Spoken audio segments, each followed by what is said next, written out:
Mexico. So not necessarily gay, cross-dressing.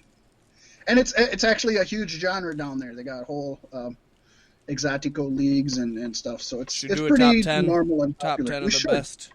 We should do a top 10 exoticos. I'd be down. The film will star Gail Garcia Bernal. We got to rank them by boners. Oh, boner ranking is tight. The film will star Gail Garcia Bernal. It'll be super easy, barely an inconvenience. In the Amazon series. Pasty, I need you to get all up off my back with that. The film will star Gail Garcia Bernal. Wow. Who starred in the Amazon series Mozart in the Jungle, which just sounds fucking awesome. Now I gotta watch Mozart in the Jungle. That's like so Fantasia on a mountain. Yeah, it's like I want to see Mozart in the Jungle. With peyote. Ooh. And it'll also be directed by Oscar-winning director Roger Ross Williams. The 50-year-old exotico is currently signed to Masked Republic's Legends of Lucha Libre, and actually a documentary has already been made and put out about Cassandro's life. So almost similar to the Wrestling with My Family thing, where they put out the documentary, it made money, it got attention, and then they made a actual full-length film out of it. So I'm excited to see this. I'd love to see the documentary, which I didn't know about until I just started hearing about this. But it's cool. Yeah, that's awesome.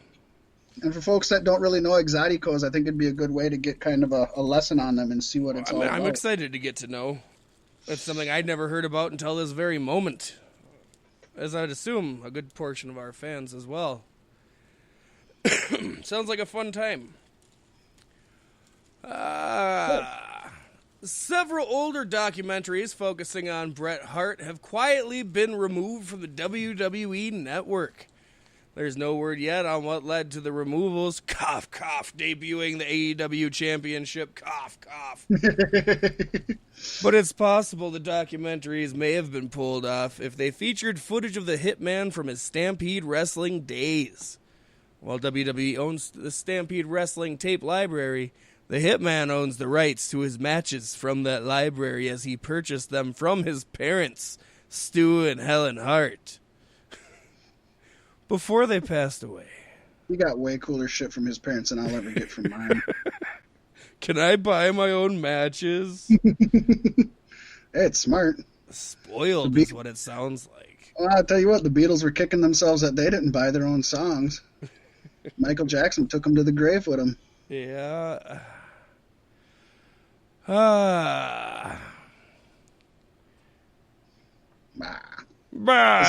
The same issue with Hart owning his matches has led to several complete episodes of Stampede Wrestling TV being pulled from the network.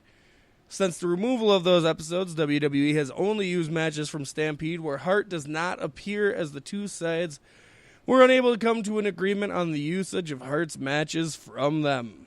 You know, he saw Ric Flair bitching about the usage of the Man with Becky Lynch a year ago. He's like, I can do better than that. Right.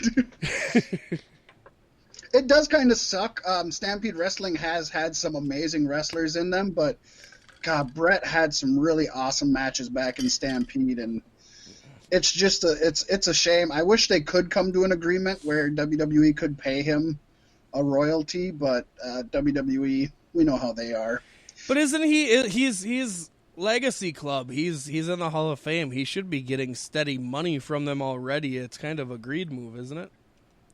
Oh, he does get money from them. You greed move on Bret's part or what? Yeah. Oh no, not at all. He owns the rights to his matches, just like anybody. People get royalties from a lot of shit they have in WWE, and WWE bought Stampede tape library so that they could make money off it. Why wouldn't Bret want to make money off of his work? Was he going to start his own streaming service that I'm never ever going to pay a dime for? No, the reason to own it is so that when WWE uses it, he can get royalties from it. That's why you own it. Yeah, but Vince is a tight ass in this pandemic. He ain't going to spend any extra money where he doesn't have to unless it's on LED screens. And I don't blame him, because only a handful of us would even care that Stampede Wrestling matches have gone missing. So I get that. But I think when times are better, he likes to have as much content on there, and there's so many Hall of Famers and historical wrestlers, let alone matches in Stampede, that I could see them using it. And then, if they use them in DVDs, then he gets a portion of it and everything. I don't think it's greed at all. I think it's business. I think he would be stupid if he had the chance to buy his matches. He would have been stupid not to. I think so. Yeah. No, I get it's a smart move. It's just kind of an asshole move, and I don't know. 2020 has been the year of I just got to try to be a decent human being, so it's like... Well, if there's anybody to be an asshole to, it's definitely Vince McMahon. Yeah, I get that. To be honest. Talking about being assholes, AEW has begun selling tickets for Dynamite tapings going forward, opening up Daly's Place for socially distanced, tested, and mask-wearing fans. They will only sell tickets up to 10 or 15% capacity, and the groups will be spread throughout the 5,500 seat arena. 5,500 seat arena. There's 5.5 seats. I'm like, wait a second. They're not social distancing very well at all. Damn. I think another thing of note here is the tickets start at $30, so it's not a bad fee to go and die. So Florida, start buying tickets.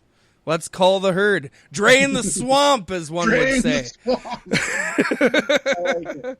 So I get why they're doing it. I understand it, but I just think it goes back to Sturgis and everything. It's like, why? Yeah. Even if nobody's gonna get sick, and I don't even have this in the news, but there was a big COVID outbreak busted out at a Fozzy show because Chris Jericho thought he could have a Fozzy show, and then all of a sudden a good percentage of people that were there are now all testing positive for COVID. It's like, even if nobody does get COVID, why risk it? How much are they really gaining having those 300 people there? You know what I mean? $30 a piece. At $30 a pop, it's exactly. Not worth it. And I'm going to just tell you this. I've said that having nobody in the stands is really hurting, but having 300 people in the stands, that's a 5,000 seat venue, isn't going to help. Right. That doesn't help at all. So I'm disappointed. I don't know how you feel. I'm disappointed. I don't know how I feel, and it's going to take a few weeks for me to figure it out, I think, because WWE is doing this Thunderdome thing with all the screens and the faces. So AEW needed to counter that somehow. And they do have the advantage of being in an open-air arena. Granted, it's not as open-air as I would like. Right. But, I don't know. Once again, it's Florida, so I don't care. But I don't know. New Japan's doing it, and they're doing it in closed arenas. Yeah, which is sad. Well, two things. First of all, it is sad because they took such a huge stance at the beginning. Yeah. But at the same time, over in Japan and actually in a lot of these countries, better than it is barely, here. Yeah, there's barely any COVID anymore. So who would have thought people took it seriously and it wasn't so bad? Exactly. See how all these people that bitched and whined about it have now just... It's like a kid who's in timeout or grounded or something. The more you bitch and whine about it, the longer you're there. If you just shut up and do what you're told, it's done quickly and over with. It's just funny to find who the real snowflakes are in 2020. Oh, no shit. I don't think there's a more true statement for this year. Like, holy shit. She was really on the other foot from 4 years ago. I got a family member who legitimately has breathing problems and has claustrophobia, and it legitimately is super uncomfortable to the point of being a heart, you know what I'm trying to say, for her, but every time she goes out to a place, she wears her mask because that's just what you do. Yeah. That's just what you do. Human fucking decency. Yeah. I think I heard Sweden has 0% of COVID now. They were completely clean. Wow. That's cool. Good for them. Now Americans hear that, they're going to go there and fuck it all up. To be fair, anywhere Americans go, they fuck it up, so come on. Fun story, and just because we're on this talking about idiot people. I like idiot people. Yeah. We're going to hit a 2-hour show this week, Fat Mac. I'm going to guarantee it. I think we can do it. I think we can. This week in my town, somebody posted in the town group they were wearing their MAGA hat into Holiday gas station, and the attendant didn't yell at them, but called them out for it and then refused to serve them. 3 days later, after the camera tapes have been reviewed multiple times, it never fucking happened. Wow. Yeah. Well, you got to love the whole Goodyear thing. Oh, Goodyear won't let them wear MAGA hats, so boycott them. Goodyear doesn't let you wear Biden hats either. They have a no political stance. You can't wear What either kind of an side idiot thing. wears politicians' memorabilia anyway? Oh my gosh, you'd be surprised. It is fucking stupid. But it's not that they're even. There was a Trump shop 10 miles away from my house. They got closed down for having illegal merchandise from China. Right? Well, obviously because this came out, you're seeing all the pictures, but all of Trump's limos have Goodyear tires on them. It's just stupid. Everything's stupid. Let's just die.